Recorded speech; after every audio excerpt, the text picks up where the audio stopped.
Calamars farcits d'albergínia escalivada i gambes. Soc en David Caballero, xef de Bon Preu Esclat, i aquesta és la recepta que us proposo per al dia d'avui. Per fer aquesta recepta, els ingredients que necessitarem seran els següents: uns calamars, unes gambes, una mica de carn picada de porc, un fumet de peix, tindrem també una albergínia, una ceba, un all i llaurer. Per la salsa necessitarem una miqueta de picada per lligar-ho al final, un sofregit de ceba i tomàquet, una miqueta de tomàquet concentrat i un gotet de vi blanc. Començarem agafant l'albergínia i la posarem a escalivar al forn sobre els 220 graus fins que estigui tova. Un cop ja l'hem cuit, el que farem és pelar-la i la tallarem a daus. Doncs el que farem ara és començar a netejar els nostres calamars. Molt senzill. Podeu demanar a la peixateria que us els netegin, si no, li traiem el que seria el cap. Aquí guardarem aquesta part d'aquí, la cocotxa que li diem, això ho guardarem, ens quedarem serant les potes. Tallem aquí, per sota dels ulls, traiem també el bec, aquí sota, i guardem les potes. I ara li traiem la ploma i buidem tot l'interior. Traurem també les ales, si volem, o les podem deixar com vulguem. Bé, i un cop els tenim nets, el que podem fer és el truc del dia. Quin és el truc del dia? El truc del dia és agafar el calamar i girar-lo sobre si mateix. Això farà que no es contregui tant a la cocció i no en surti el farcit. Si voleu fer el truc del dia, li podeu treure la pell, perquè si no ens quedarà per dintre. I així també aprofitem i queden molt més nets, perquè podreu treure tot el que abans era molt difícil de treure. El ser calamar fresc costa una mica, i ja el tindríem girat. Ara el netegem i ja estarà perfecte. El que seguirem fent ara és pelar les gambes o els llagostins.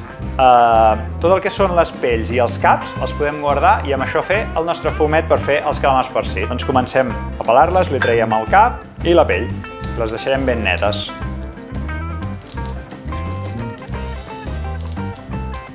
El següent pas que farem és agafar les gambes i tots els restes del calamars i les potes, les ales, el que seria la cocotxa, i picar-ho. I a partir d'aquí ja podrem començar a fer el que seria el farcit d'aquests calamars. Doncs he començat ja amb el que seria el sofregit del farcit, és a dir, he posat la ceba i l'all i un cop ja m'ha agafat color, el que faré és començar-hi a afegir la resta d'ingredients. Comencem per la carn picada. Doncs un cop tenim aquesta carn picada que ja ha agafat color, tirarem l'albergínia escalivada i li donem 4 voltes. I ara el que farem és acabar de posar el que seria la gamba i el calamar. El deixem un minut i ja tindrem el farcit llest.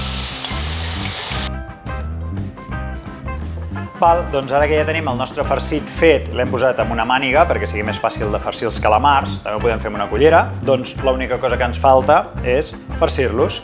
Tindrem un escuradents per després clavar-lo i que no ens surti el farcit, i el que és important és no arribar fins dalt, si no al final de la cocció es petarien. Començarem marcant una miqueta els calamars per donar una mica de color.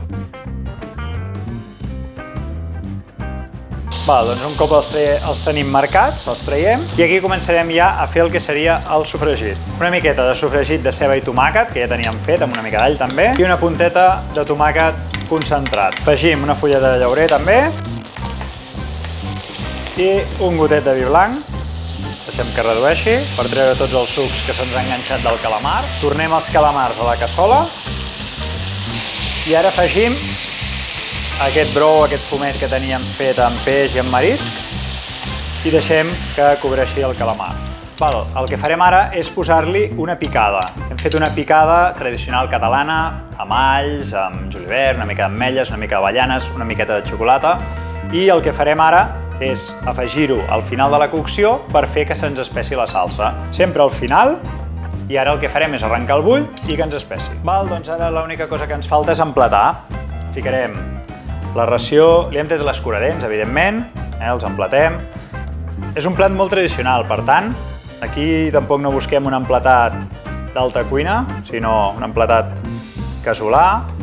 Per tant, fiquem els calamars i aquesta salsa que hem lligat, que ha quedat perfecta, l'hem colat a més perquè ens quedi una salsa ben llisa. I ara aquí el que farem és una mica de porradell picat, donen una punta de frescor.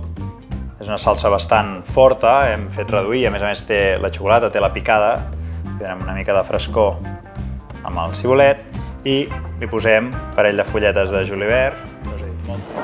Bé, doncs ja tenim els nostres calamars farcits amb la nostra albergínia escalivada i amb gambes. Espero que el feu, que el disfruteu, perquè és un plat de cuina tradicional que sí que porta bastanta feina, però després, un cop te'l menges, doncs és un plat fantàstic. Fins la propera. Moltes gràcies.